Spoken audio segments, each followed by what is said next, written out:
अस्सलाम वालेकुम व्यूअर्स, विच पाकिस्तान का नया एपिसोड लिए मैं हूं आपका मेजबान अब्दुर्रहमान। आइए डिस्कस करते हैं आज की दो इंटरेस्टिंग न्यूज।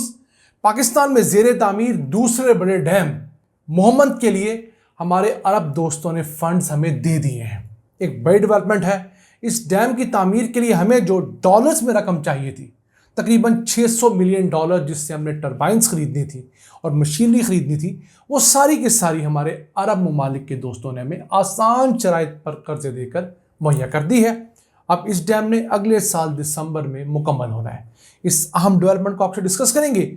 जबकि आज की दूसरी खबर, साउथ कोरिया ने पाकिस्तान के अंदर पोटैटो सीड बनाने के लिए लैब बनाने का आगाज़ किया है। पाकिस्तान हर साल तकरीबन 5 अरब रुपए के आलू के बीज इंपोर्ट करता है दुनिया से।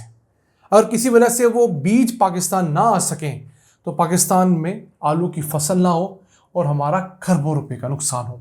इस खबर को प्रोग्राम के दूसरे हिस्से में डिस्कस करेंगे, लेकिन पहले चलते हैं आज की सबसे अहम खबर क्या ना।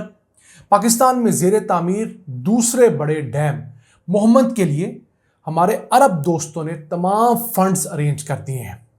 लेटेस्ट डेवलपमेंट आई है कुवैत की तरफ से, जिसके Kuwait fund for Arab economic development ने 100 मिलियन डॉलर्स देने का वादा किया था।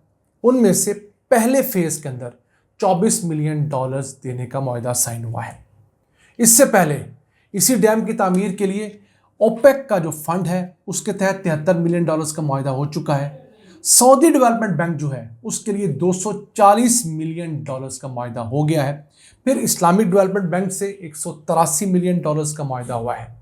कुल मिलाकर तकरीबन 596 मिलियन डॉलर्स के मुआहदे हमारे अरब दोस्तों के साथ हो चुके हैं, कुवैत के साथ, सऊदीया के साथ, इस्लामिक डेवलपमेंट बैंक के साथ और ओपेक डेवलपमेंट बैंक के साथ। अब ये मनसूबा जब 2019 के अंदर शुरू किया गया, उस वक्त इसकी लागत तकरीबन 309 अरब रुपए थी। उसमें से 75 अरब रुपए हम लोगों ने फॉरेन फंडिंग की मद में लेने थे, ताकि हम इस डैम के लिए जो टर्बाइंस खरीदनी है, 4 जो ट्रांसमिशन सिस्टम वहाँ पे लगना है, स्विच यार्ड लगने हैं, वो डॉलर में पे करेंगे तो लगेगा। तो वो जो रकम उस वक्त 450 मिलियन डॉलर चाहिए थी, अब तकरीबन हमें कीमतें बढ़ने की वजह से 600 मिलियन डॉलर चाहिए, जो तकरीबन सारी की सारी हमारे अरब दोस्तों ने हमें मुहैया कर दी है। अब ये इंतहाई आसान शराइत पर लोन दिए गए हैं। सिर्फ 2% शरह सूद है, 5% इसके ऊपर मुख्तलिफ एडमिनिस्ट्रेटिव कॉस्ट है, 2.5% शरह सूद पर आप लगा लें। 25 साल का ये लोन है तमाम का तमाम। इसमें पाकिस्तान मजीद 5 साल की एक्सटेंशन ले सकता है। अब ये 1.3 मिलियन एकड़ फीट पानी महफूज करने वाला डैम है, जिसके अंदर 800 मेगावाट की बिजली पैदा करने की सलाहियत होगी। सालाना 2 अरब 86 करोड़ यूनिट्स 5-7 रुपए वाली सस्ती बिजली ये डैम पैदा करेगा। इस डैम की जो झील है उसकी लंबाई 56 किलोमीटर होगी और इसकी वजह से 16,771 एकड़ मजीद रकबा ज़ेरे काश्त आएगा। ये वो रकबा होगा जो पहले काबिल काश्त नहीं था, पानी अवेलेबल ना होने की वजह से।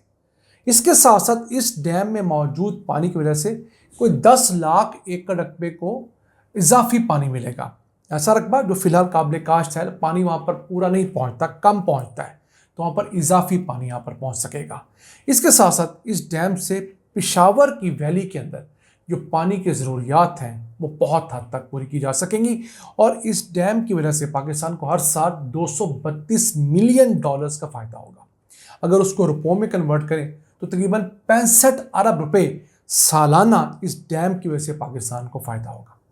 और ये डैम 8 से 10 सालों के अंदर अपनी पूरी लागत जो है वो पूरी कर लेगा और इसकी उम्र जो है वो तकरीबन 60 से 70 साल एक्सपेक्ट की जा रही है। तो पाकिस्तान में भाषा डैम के बाद ये दूसरा बड़ा ज़ेरे तामीर डैम है पानी ज़ख़ीरा करने के लिए। दासू डैम जो है वो बिजली की पैदावार के लिहाज से इससे बड़ा डैम है। वो भाषा से भी बड़ा है अगर सालाना बिजली की यूनिट्स के हिसाब से देखा जाए, लेकिन वैसे मेगावाट में देखा जाए तो भाषा 4,500 मेगावाट है, जबकि दासू डैम 4,320 मेगावाट। आइए चलते हैं आज की दूसरी अहम खबर क्या ना। पाकिस्तान दुनिया के अंदर आलू पैदा करने वाला 9वां बड़ा मुल्क बन चुका है। हम लोगों ने पिछले सीजन तक तकरीबन 90 लाख टन आलू पैदा किया था और ये हमारी ज़रूरत से 3 गुना ज़्यादा था। अब पाकिस्तान का मसला ये है कि पाकिस्तान आलू का तकरीबन सारा बीज दुनिया भर से इंपोर्ट करता है, स्पेशली नीदरलैंड वगैरह से। तो अब साउथ कोरिया ने पाकिस्तान को एक ऐसी लैब देने का मुआहदा किया है जहां पर पाकिस्तान के अंदर आलू का ये disease free, virus free seed बन सकेगा। और इसके लिए पाकिस्तान एग्रीकल्चर रिसर्च काउंसिल और कोरिया के महकमे के दरमियान बाकायदा मुआहदा हुआ है। अब ये जो सेंटर होगा पाकिस्तान के अंदर, ये कोरिया और दीगर मुल्कों की जानब से बनाए गए state of the art 23 centres में से एक होगा, जहां पर बहुत हाई क्वालिटी का एरोपोनिक टेक्नोलॉजी के जरिए उस इन्वायरमेंट में ये बीज बनाया जाएगा। फिर इसी लैब के अंदर सीड सर्टिफिकेशन मैकेनिज्म भी होगा, सीड को सर्टिफाई किया जाएगा, रिसर्चर्स को ट्रेन किया जाएगा, प्रोफेशनल्स को ट्रेन किया जाएगा, स्टेक होल्डर्स यहाँ पर आ सकेंगे। और हम लोग जो हर साल 15,000 टन दुनिया से आलू का बीज मंगवाते हैं, उससे फिर आगे 90 लाख टन पैदावार हासिल करते हैं, तो हम इस मामले में खुद कफील हो जाएंगे। कहने को तो 5 अरब रुपए की इंपोर्ट कोई ख़ास इंपोर्ट नहीं है सालाना बीजों की, लेकिन अगर ये हमें दुनिया का कोई मुल्क आलू का बीज देने से इनकार करते हैं, या दुनिया में कोई ऐसी कहस साली आए कि आलू का बीज बहुत महंगा हो जाए, मिलने के काबिल ना रहे, तो आप 5 अरब की चीज़ 50 अरब में लेने जाएं तब भी नहीं मिलेगी। तो बेहतर यही होता है कि आप खुद कफील हों। हर किस्म का फ्रूट, हर किस्म की सब्ज़ी, हर किस्म की जो चीज़ आप यहाँ पैदा करते हैं उसके बीज इंडिजिनस पैदा करेंगे, तो आप बेहतर तरीके से पैदा करेंगे, इन्वायरमेंट के लिहाज से पैदा करेंगे। जिस तरह पाकिस्तान आज से 12 साल पहले तक जब उसने प्रॉपरली जैतून की कल्टीवेशन मुल्क में शुरू की, तो सारा जैतून का बीज हम या पौधा इंपोर्ट किया करते थे, लेकिन अब अल्हम्दुलिल्लाह हम जैतून के पौधे बनाने में, उसकी नर्सरियाँ लगाने के बाद खुद कफील हो चुके हैं। हमें साल के अंदर जो 20-25 लाख नए पौधे चाहिए होते हैं वो पाकिस्तान की अपनी नर्सरियों के अंदर बन रहे हैं, उनके बड़े अच्छे रिजल्ट्स आ रहे हैं। हमें ना तो इंपोर्ट पर तवज्जो देनी पड़ेगी अब, और ना हमें किसी की मोहताजी बर्दाश्त करनी पड़ेगी, हमारी अपनी रिसर्च उसको बेहतर कर रही है। अब हम जानते हैं कि कौन सी किस्म का जैतून किस इलाके के लिए मौजू है और कौन सी किस्म किस इलाके में काश्त नहीं करनी, किस इलाके में पैदावार ज़्यादा है, किस इलाके में ऑयल कंटेंट ज़्यादा है, किस इलाके में फ्रूट बेहतर है।